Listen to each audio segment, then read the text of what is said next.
Casta, thank you for joining me at the Court Wine Bar this afternoon. My pleasure. What has made you what seems to be the ambitious person that you are? Oh well, I think growing up in Tanzania, which is in East Africa, I've learned that one, you have to work hard, and not only that, because my parents were a generation just before independence, therefore we knew that there is no inheritance other than education. So you needed to get that education and to really do it for yourself. And which country do you call home, Australia or Tanzania? Both.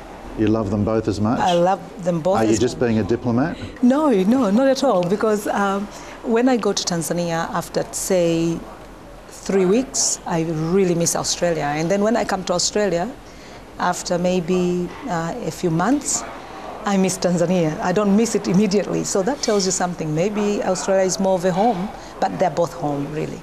And professionally, what's your role in Australia at the moment? Professionally, I'm the Equal Opportunity and Social Justice Manager of Murdoch University, but I'm also the President of the African Women's Council of Australia, which is a national body. Casta, how do you sustain the passion for something like equal opportunities? Don't you become at times discouraged in terms of trying to fight for justice? Not at all.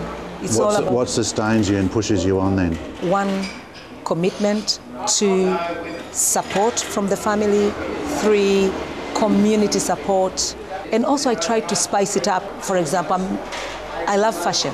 So with all my fashion designs and fashion shows, I mix them up with, I call them charity runways. So my passion or my hobby, which is fashion, links in really well. Fashion for social justice. You design clothes? I do. And do you think in Australia that we're pretty drab and not experimental in terms of what we wear? When I first came, yes. However, I'm introducing that in schools. I've been working with the St. Hilda's High School, Girls High School, and I've also now I'm going to work with PLC and Penrose, introducing African fabric and African fashion designs to fashion and design students. And the St. Hilda's, they did it for their TE, which was, wow, amazing. How do you feel about Muslim women wearing the burqa? That's been a controversial issue in Western Australia over the last 12 months. Do you think they should be entitled to wear it if they wish? Yes, because I grew up in Tanzania. We are multi-faith.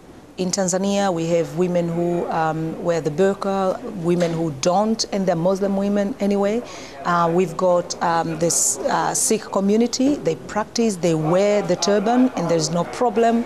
However, I should say that if it's for identity matters in court or for driver's license, maybe there could be, and they want to see your eyes or to see the face, that should be allowed. There is a place for it, and if it's done in a culturally sensitive way, that should be fine. And Casta, are you prepared to say on television how old you are? Yes. And how old are you? I am, because to me it's a prestige to be, I turned 50 last year in November, and everyone in the community knows, because I'm an elder.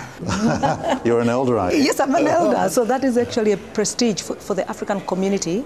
African people would often increase their age. Well, that's not the case in WA, as you know. Most people are embarrassed to admit that they're over 40. I know. I'm 50 years old and I'm proud of it. That's a very positive way of looking at it, Casta. Definitely. And thank you very much for allowing me to interview you today in what is an incredibly busy schedule that you have. And thanks for coming to the Court Wine Bar. My pleasure, John. Thank you for the invitation. A pleasure.